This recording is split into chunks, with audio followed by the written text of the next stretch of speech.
So my name is Bart and I live in Great Barrington, and I was one of the founders of Q-MoB.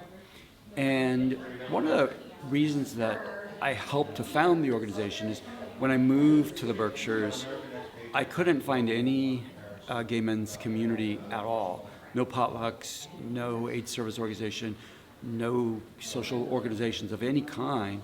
And I was really surprised because it's been 150 years of being an arts, famous for international arts of all kinds, and lots of queer people have moved here, live here, come here in the summer.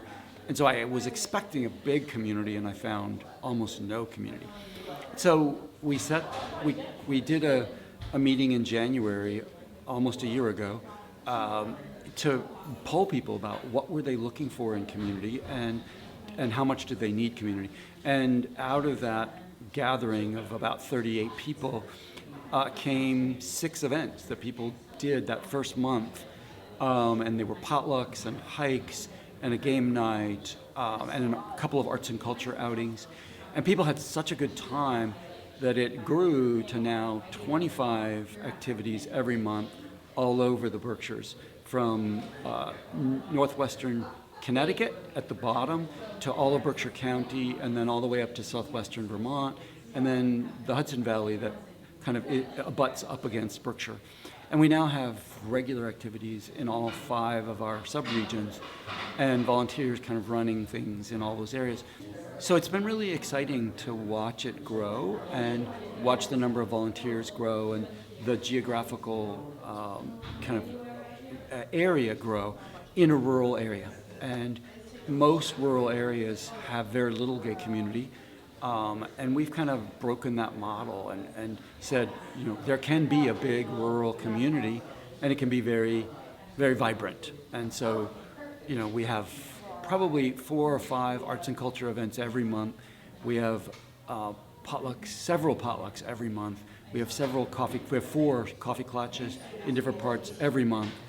So we've kind of shown what's possible in a rural area. People are coming from the cities, they're coming from the south, and even from the west because of forest fires and climate change, and they're needing the kind of community they came from, and they're building it here.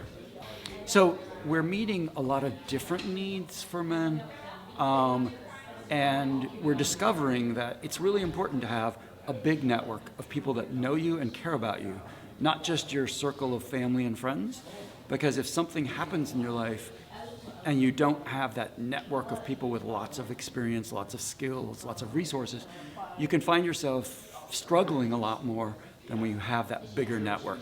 And I've been really impressed in this last week alone, where I went all the way up to Bennington to a history walk in Bennington, and I knew all 12 of the men that were there, and I'd seen them at multiple events. And then I come to West Stockbridge today, and again, I know there's 14 people, and I know all of them.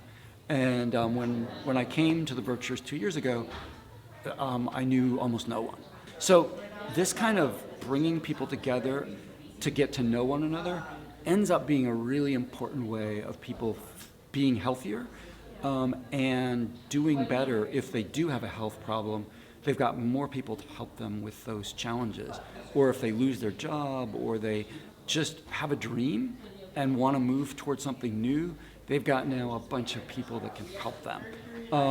So I would say at the core of what we do is we bring men out of isolation and into community, and then all of the benefits that causes in people's lives when they have that network of friends. So we have the luxury of having a great website, great computer tools to communicate with people. And we can share all those with other rural regions where queer people are trying to come together. So I'm excited about building a model for how to make rural community happen.